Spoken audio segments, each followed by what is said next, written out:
Olá, sabe quando a gente começa a aprender espanhol e parece que tá montando um quebra-cabeça?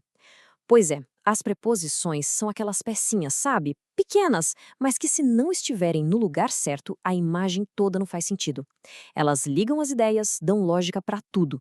E hoje a gente vai organizar essas peças para que o espanhol fique bem mais claro. Vamos nessa?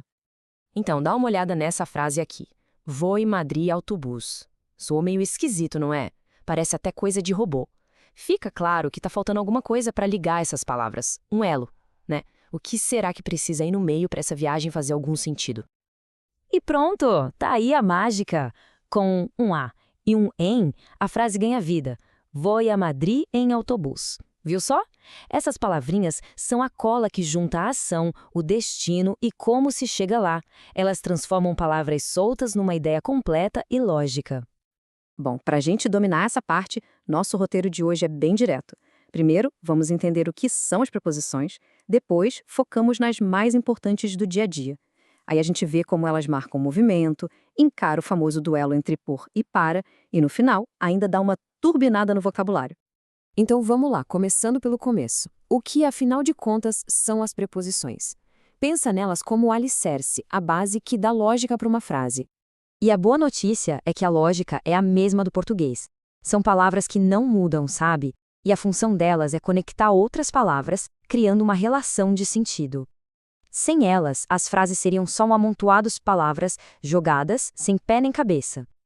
Agora, olha só que interessante. Batendo o olho nessa lista, muitas delas são idênticas ou quase idênticas às do português, né? De, com, sim, entre, parece tudo em casa. Mas ó, cuidado, a aparência pode enganar e o jeito de usar cada uma delas pode ter umas pegadinhas. E por falar em pegadinhas, vamos ver como isso funciona na prática. A gente vai focar agora nas 4 preposições essenciais, os verdadeiros pilares que sustentam a maioria das frases que usamos no dia a dia. Começando com a preposição a, que é um verdadeiro canivete suíço. Ela indica direção, como em vou à Espanha, e marca as horas, a las 8. Mas atenção para uma dica de ouro aqui. O uso do a antes de pessoas. Em espanhol é super comum colocar esse a quando a ação do verbo vai para uma pessoa. Por isso se diz llamé a mi padre. Esse é um daqueles detalhes que fazem toda a diferença e deixam o espanhol muito mais natural. Em seguida, vem a de, que é uma velha conhecida nossa. Pensa nela como a preposição que dá os detalhes. Ela diz de onde alguém vem, de Rio de Janeiro, de quem é alguma coisa, el coche de tu padre, do que algo é feito ou sobre o que é um assunto. Ela está sempre especificando e conectando as coisas. Agora, vamos falar da preposição en. Uma forma fácil de pensar nela é como se ela colocasse as coisas dentro de algo. Pode ser um lugar, como em México, ou um período de tempo, tipo em inverno. E anota aí uma regra de ouro. Para meios de transporte, a escolha quase sempre vai ser en. En avión, en coche, en autobús. Bem mais simples que no português, né? E para fechar esse quarteto fantástico, a preposição com. Essa, felizmente, é super tranquila para gente que fala português.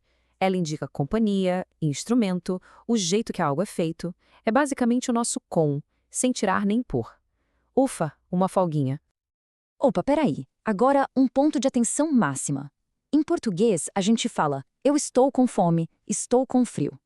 Se a gente traduzir isso ao pé da letra para estoy con hambre, já era, tá errado. Em espanhol, para sensações físicas, o certo é usar o verbo tener. Então é tengo hambre, tengo frio. Essa é uma daquelas dicas que realmente separam quem está começando de quem já está mais avançado. Beleza, já temos os pilares. Agora vamos colocar as coisas em movimento. Existe um grupinho de preposições que funciona como um GPS para as frases, ajudando a gente a mapear os trajetos no tempo e no espaço. Para entender qualquer jornada, a gente tem esse trio poderoso aqui. Desde é o ponto de partida, onde tudo começa. Hacia aponta a direção geral, tipo rumo a. E hasta marca o ponto final, o destino, o limite. Juntas, elas desenham um mapa completo de qualquer ação. E olha que legal, elas gostam de trabalhar em dupla. Para falar de intervalos, tipo um horário de trabalho, a gente usa a dupla de-a. Mas se for um trajeto físico, um caminho com ponto de partida e de chegada, a combinação certa é desde-hasta. É um detalhe sutil, mas que deixa a comunicação muito mais precisa. E agora, chegamos ao grande momento, o chefão final das preposições em espanhol. Vamos encarar de frente a dupla que tira o sono de muito estudante de espanhol. Por e para. Ok, vamos desvendar esse mistério. A dica de ouro é pensar assim. Por geralmente explica a causa, o motivo, o meio pelo qual algo acontece. Pensa nele como a resposta para por quê. Já o para aponta para a finalidade, para o objetivo, para o destino final. É a resposta para quê. No exemplo, autobus passa por acá, é o caminho. Fomos para casa, é o destino. Se a gente pegar essa diferença entre motivo e objetivo, nossa, mais de meio caminho andado. Para fechar com chave de ouro, vamos dar uma turbinada no nosso repertório, adicionando mais algumas ferramentas para enriquecer a comunicação.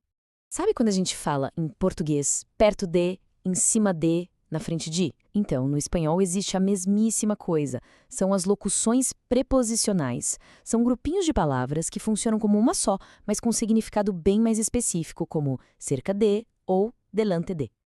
E para completar nosso kit de ferramentas, mais algumas preposições úteis numa rodada rápida. Sobre é bem versátil, pode significar em cima de ou a respeito de. Traz é um jeito um pouco mais formal de dizer depois de. E as outras, como según, sim e entre, essas são amigas, bem parecidas com as nossas, o que ajuda bastante.